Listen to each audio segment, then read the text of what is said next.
लेकिन वर्तमान में आज ये देखना पड़ेगा कि किस तरह से ये घमंडियों का जो घमंड और जो अहंकार इंडिया की इस जीत ने चकनाचूर की है, आज देश उससे खुशी मना रहा है।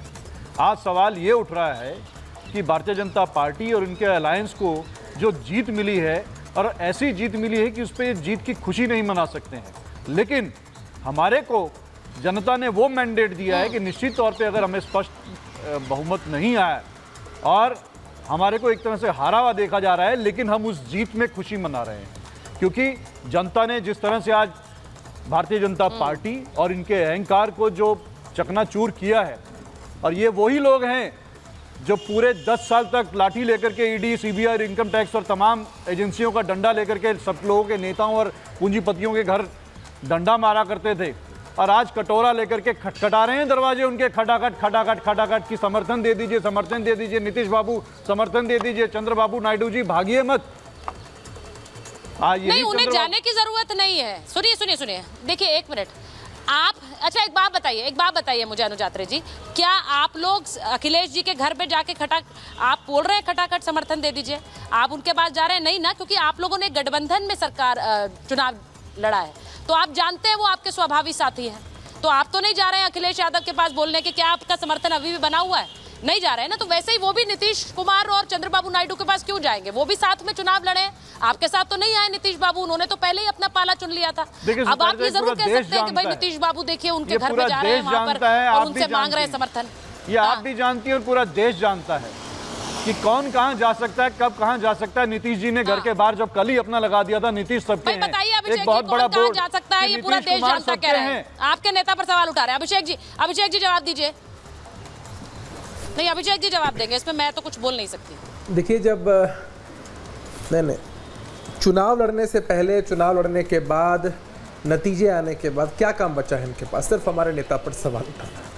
अरे भाई, अगर हमारे नेता इतने प्रासंगिक नहीं होते तो इतना पीछे नहीं पड़ना पड़ता। इनके सभी जितने भी घटक दल हैं, सब के सब पलक पावड़े बिछाकर अलग अलग बातें कह रहे हैं कि किसी बहाने शायद नीतीश कुमार जी को अपनी तरफ लेकर चले आए। तो नीतीश कुमार जी सत्ता की धुरी में, सत्ता के केंद्र में, पॉलिटिक्स के केंद्र में हमेशा से रहे हैं, आगे भी रहेंगे। अब सोचना इन लोगों को है कि विपक्ष में बैठें, शांति से बैठें और सचमुच अब सवाल नहीं उठाएंगे, ना ईसी पर सवाल उठाएंगे, ना एजेंसियों पर सवाल उठाएंगे, ना ईवीएम पर सवाल उठाएंगे, क्योंकि कुछ सीटें जीत चुके हैं। तो इनके हिसाब से सरकार बैसाखी की होगी।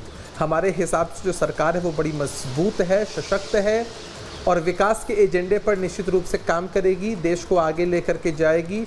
और इस बार हम लोगों ने चैलेंज दिया था कि भाई कांग्रेस पार्टी विपक्ष के नेता की कुर्सी हासिल कर ले। कुर्सी इन्होंने हासिल कर ली है, शायद विपक्ष के नेता की, इसके लिए इनको बधाई, शुभकामनाएं हैं।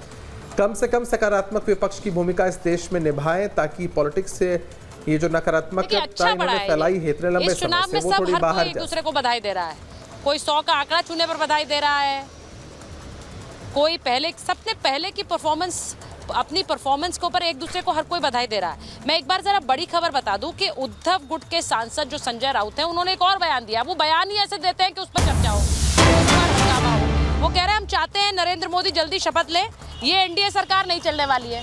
संजय राउत ये कह रहे हैं कि ये एनडीए सरकार चलेगी नहीं, तो हम चाहते हैं कि मोदी जल्दी शपथ ले लें। तो अब मैं एक बार काका जी के पास जा रही हूँ। काका जी ये बताइए कि क्या इंतजार, ये एक तरह से रणनीति यही है कि इंतजार किया जाए कि ये सरकार के पास, एनडीए के पास बहुमत है, बीजेपी के पास नहीं है, तो सरकार अपने आप ही गिर जाए? क्या यही रणनीति है जो संजय राउत जी कह रहे हैं?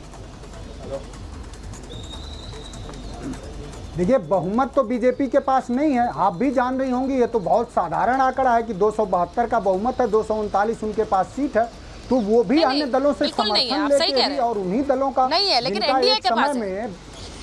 आप जिनका एक समय में भारतीय जनता पार्टी जिनका एक समय में नीतीश जी का वही प्रधानमंत्री डीएनए चेक करते थे, अब बिहार की जनता ये पूछ रही है कि नीतीश जी का डीएनए ठीक हो गया, आपने चेक कर लिया कि नहीं?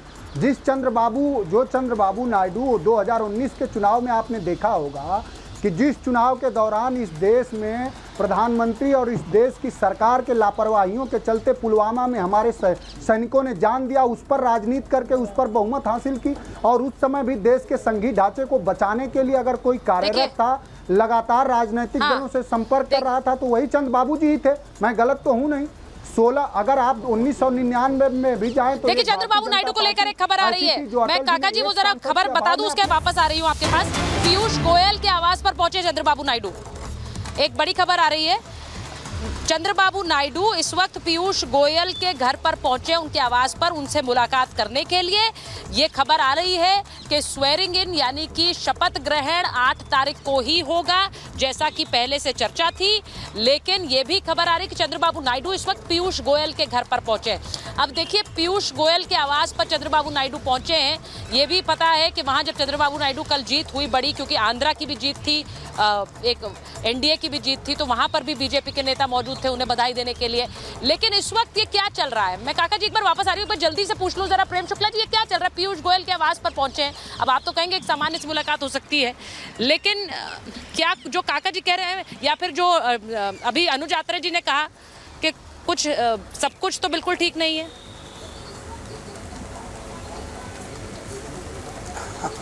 जब एनडीए अलायंस के ने ये पारित कर दिया है कि आदरणीय प्रधानमंत्री नरेंद्र मोदी जी के नेतृत्व में सरकार बनानी है, उसके बाद वो शिष्टाचार भेंट भी नहीं करें। भाई राज्यसभा में जो हमारे नेता रहे हैं भारतीय जनता पार्टी के, अगर उस सदन के नेता के घर पे हमारे एक घटक दल के प्रमुख का जाना, ये तो स्वाभाविक औपचारिकता है। ये तो उन दोनों के बीच में किस तरह से मधुर संबंध है उसका प्रमाण है। अब इस पे जो है छिद्रान्वेषियों को जो है छिद्रान्वेषण करने का अधिकार है।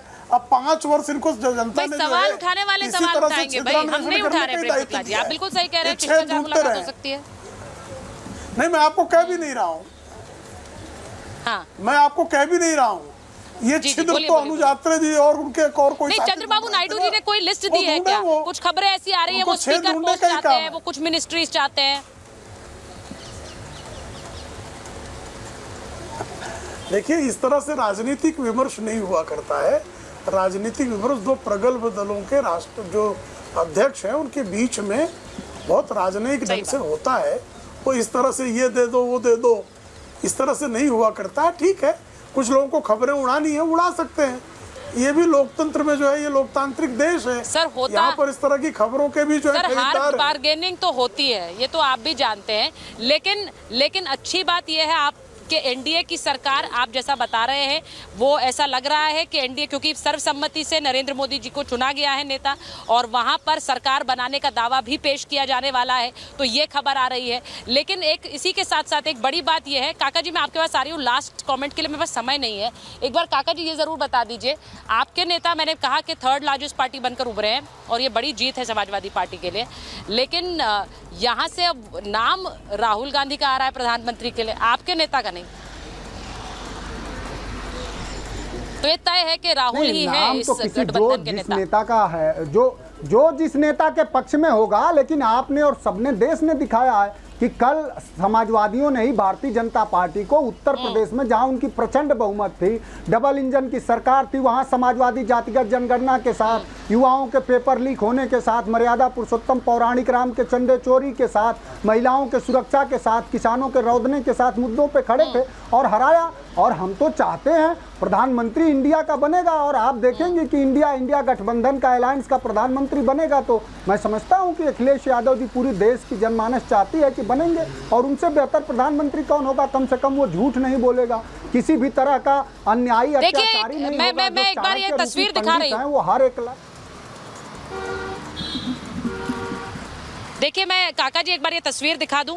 मैंने कहा था शुरू में थोड़ा समय कम है मेरे पास, ये तस्वीर जरा देख लीजिए जो आज प्रधानमंत्री के साथ जो एनडीए के घटक दलों के नेता पहुंचे हैं, सब एक विक्ट्री साइन दिखाते हुए, और सरकार बनाने का दावा पेश किया जा सकता है। उसमें एकनाथ शिंदे हैं, उसमें प्रफुल्ल पटेल को आप देख सकते हैं, नीतीश कुमार, चंद्रबाबू नायडू उसमें मौजूद हैं, और साथ ही बीजेपी के जो बड़े नेता हैं अमित शाह, राजनाथ सिंह और जेपी नड्डा, वो इस तस्वीर में शामिल हैं। और अब सरकार बनाने का दावा पेश करेगी बीजेपी और एनडीए। तो ये बड़ी खबर इस वक्त की आ रही है, जैसा मैं आपको बता रही हूं। फिलहाल एक छोटे से ब्रेक के लिए रुक रहे हैं।